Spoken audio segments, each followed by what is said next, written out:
नमस्कार मैत्रिणींनो, स्वागत आहे तुमचं आपल्या यूट्यूब चॅनलमध्ये। तर चला आज आपण मस्त अशी खट्टी मिठी आणि थोडीशी तिखट खूप छान अशी कैरीची चटणी बनवणार आहोत मैत्रिणींनो।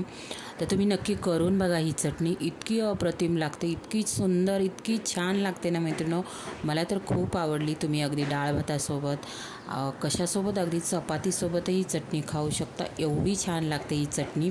तर मी बनवली, मला खूप आवडली, इतकी आवडली तर म्हटलं चला आपल्या मैत्रिणींना हा व्हिडिओ शेअर करूया म्हणून। खूप छान होते, नक्कीच करून बघा तुम्ही। झटपट होते, एकदम कमी वेळात कमी साहित्यात तयार होते।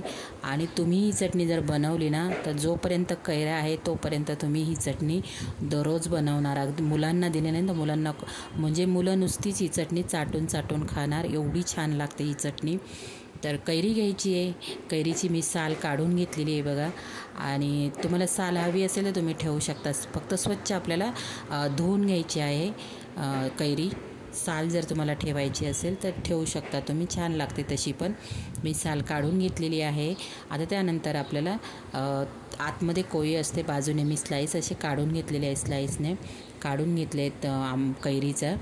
तर त्यानंतर आपल्याला ह्या कैरीचे बारीक बारीक असे तुकडे करायचे आहेत।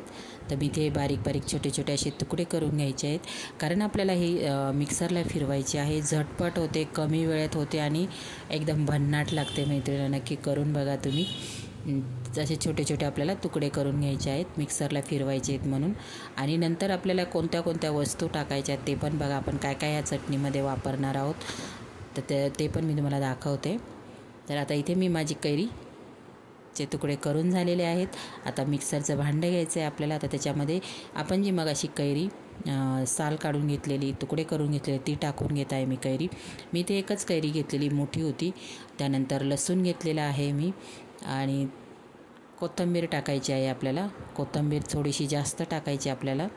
त्यानंतर इथे मीठ टाकायचं आहे, मीठ थोडं जास्त कारण आंबट असते ना, म्हणून थोडं आपल्याला तिखट पण बनवायची। त्यानंतर इथे मी एक कांदा घेतलेला आहे मैत्रिणींनो, कांद्याने एकदम मस्त अप्रतिम चव लागते। त्यानंतर 2 चमचे मी साखरेचा वापर केलेला आहे। आणि इथे मी हिरवी मिरची पण टाकली आहे, आणि लाल मिरची, कमी तिखट आहे लाल मिरची। लाल मिरची आपण जेव्हा कैरीमध्ये वाटतो ना, ती वाटल्यानंतर छान दिसते, कमी तिखट वापरायची।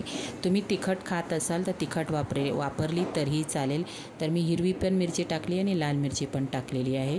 आता आपल्याला मिक्सरला फिरून घ्यायचं आहे, पाण्याचा बिलकुल वापर नाही करायचा, कारण आपण कांदा टाकलेला आहे।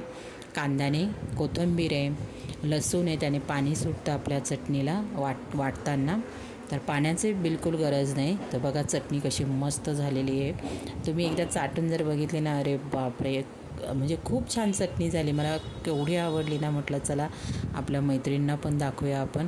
तुम्ही भातासोबत, अगदी गरम गरम भातासोबतही छान, किंवा स्लाईसला लावून खाल्लं तरी छान लागेल।